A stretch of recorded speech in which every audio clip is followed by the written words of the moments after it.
हर साल भारत में नवरात्रि का त्योहार मनाया जाता है।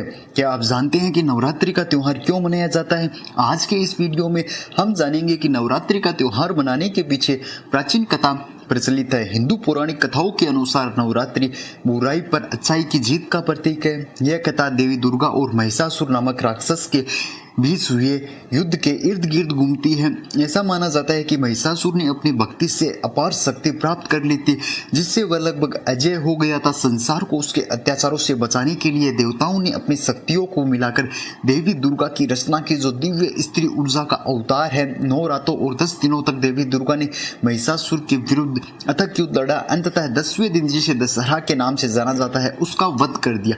नवरात्रि में प्रत्येक दिन देवी दुर्गा के 9 रूपों में से एक को समर्पित है। प्रत्येक रूप उनकी शक्ति और सामर्थ्य के एक अनूठे पहलू का प्रतिनिधित्व करता है। प्राचीन काल में महिषासुर नाम का एक महापराक्रमी असुर हुआ करता था, जो रंभ नामक असुर का पुत्र था, दैत्यों का सम्राट था। उसने युद्ध में सभी देवताओं को हराकर इंद्र के सिंहासन पर अधिकार जमा लिया था। शक्तिशाली एवं मायावी देवताओं को उसने आसानी से पराजित कर दिया। वह इंद्र लोक से तीनों लोकों पर शासन करने लगा और पराजित देवता उससे परेशान होकर ब्रह्मा जी की शरण में चले आए। ब्रह्मा जी ने उन सभी देवताओं की पीड़ा सुनी और सारे देवतागण को अपने साथ लेकर उस जगह प्रस्थान कर दिए जहां विष्णु और भगवान शंकर उपस्थित थे। वहां पहुंचकर उन्होंने महिषासुर के अत्याचारों के बारे में भगवान शिव और विष्णु जी को अवगत कराया।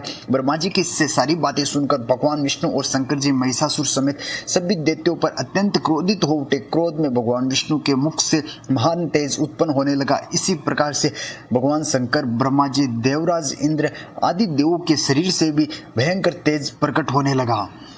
वहां सभी देवताओं के मुख से निकला तेज मिलकर एकत्र हो गया, एक महान दैदीप्यमान तेज में परिवर्तित हो गया, जिससे सारी दिशाएं प्रकाश युक्त प्रकाशवान हो उठी, जो अंत में एक अत्यंत भीषण विद्युत के समान सुंदर नारी के रूप में परिवर्तित हो गया।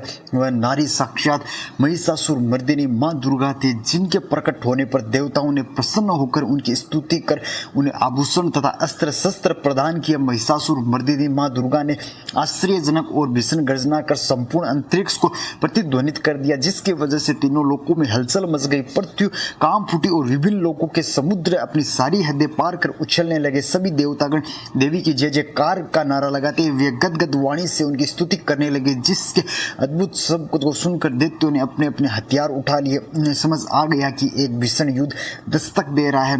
महिषासुर के सेनापतियों का वध मां दुर्गा ने किस प्रकार किया?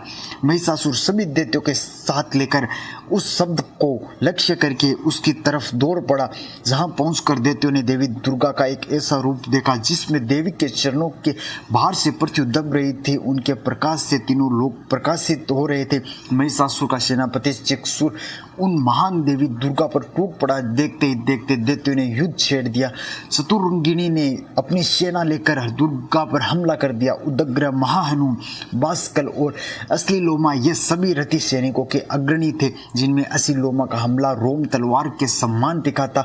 वह सभी युद्ध स्थल में आकर देवी से लोहा लेने लगे। इस तरह हाथी सवार और घुड़सवार सैनिक भी देवी को चारों ओर से घेरकर अस्त्र शस्त्रों से प्रहार करने लगे। देवी दुर्गा ने खेल खेल में ही उन सभी के अस्त्रों शस्त्रों को काट गिराया। उस समय देवी दुर्गा निश्वास गुण बन दैत्य पर चढ़ गई और देखते ही देखते इसके बाद दुर्गा ने त्रिशूल, गदा और शक्ति की वर्षा कर महादैत्यों का संहार कर डाला। दैत्यों की सेना में हाथी, घोड़े, असुरों को शरीर से इतना रक्त गिराया कि कई रक्त कुंड बन गए। जिस तरह आग तिनके के ढेर को जला देती है, वैसे ही दुर्गा देवी ने थोड़ी देर में सारी दैत्य सेना का सफाया कर दिया। देवगण हर्षित हो देवी दुर्गा पर पुष्पों की वर्षा करने लगे। अपनी सेना का विनाश देखकर सेनापति चिक्षुर क्रोध से तिलमिला उठा और दुर्गा पर बाणों की वर्षा करने लगा। देवी ने अपने बाणों से उसके बाणों को काटकर उसके रथ के घोड़ों और सारथियों को भी मार गिराया। साथ ही उसके धनुष और ध्वजा को भी काट दिया। चिक्षुर को अपने शूल पर बड़ा ही गर्व था, इसलिए उसने अपने शूल से दुर्गा पर पूरी ताकत से प्रहार किया, किंतु दुर्गा के पास पहुंचते ही उस शूल के टुकड़े टुकड़े हो गए। उसके शूल के टुकड़े आकाश में प्रज्वलित हो उठे और दुर्गा अपने शूल के प्रहार से उसके शूल के सैकड़ों टुकड़े कर दिए और चिक्षुर को भी यमलोक का पाथिक बना दिया। दुर्गा के शस्त्र प्रहार से उदग्र भी धराशायी होकर यमलोक सिधार गई। अब महिषासुर भैंसे का रूप धारण कर देवी दुर्गा के श्वास से उत्पन्न हुए गणों को त्रास देने लगा। तत्पश्चात वह देवी दुर्गा के सिंह पर भी झपट पड़ा, जिसे देवी के क्रोध को आक्रोश बढ़ गया। महिषासुर उग्र से उग्रतर हो अपने खुरों से पृथ्वी को खोद सिंगों से पहाड़ों को उखाड़ उखाड़ कर दुर्गा की ओर फेंक रहा था, साथ ही गरज भी रहा था। उसके वेग से पृथ्वी में दरारें पड़ने लगी, सिंगों के झटकों से बादलों के टुकड़े टुकड़े हो गए। उसने बड़े वेग से देवी दुर्गा पर आक्रमण किया, परंतु देवी उसे पास से बांध दिया। बंध जाने पर उसके भैंसे का रूप त्याग कर सिंह का रूप धारण कर लिया। जब परमेश्वरी ने उसका मस्तक काटना चाहा, तब वह तलवार लिए हुए एक पुष्प के रूप में दौड़ा। दुर्गा ने बाण वृष्टि पर पास से उसे बांध लिया, जिसके बाद उसने हाथी का रूप धारण कर भगवती के सिंह को पकड़कर खींचने लगा। भगवती ने उसकी सूंड काट डाली, जिसके पश्चात उसने दैत्य से पुनः भैंसे का रूप धारण कर लिया। उससे पहले ही पैंतरबाजी करते देख सारा जगत त्रस्त हो गया। देवताओं को भयभीत देखकर देवी दुर्गा उछलकर महिषासुर के ऊपर चढ़ी तथा उसे पेट से दबाकर उसके कंठ पर त्रिशूल से प्रहार किया। महिषासुर पुनः दूसरा रूप धारण कर आधा परिवर्तित हुआ कि देवी दुर्गा ने उसको पूरा परिवर्तित होने से रोक दिया। जब वह उस दशा में भी पैंतरे बदलने लगा, तब दुर्गा ने उसका मस्तक तलवार से काट गिराया।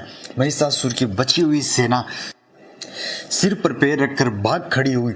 इस प्रकार देवताओं को संताप देने वाला महिषासुर नष्ट हो गया। सभी देवगण देवी दुर्गा की स्तुति करने लगे और गंधर्व जयगान करने लगे। देवलोक की अप्सराएं प्रसन्नता से देवी दुर्गा के सम्मान में नृत्य करने लगी।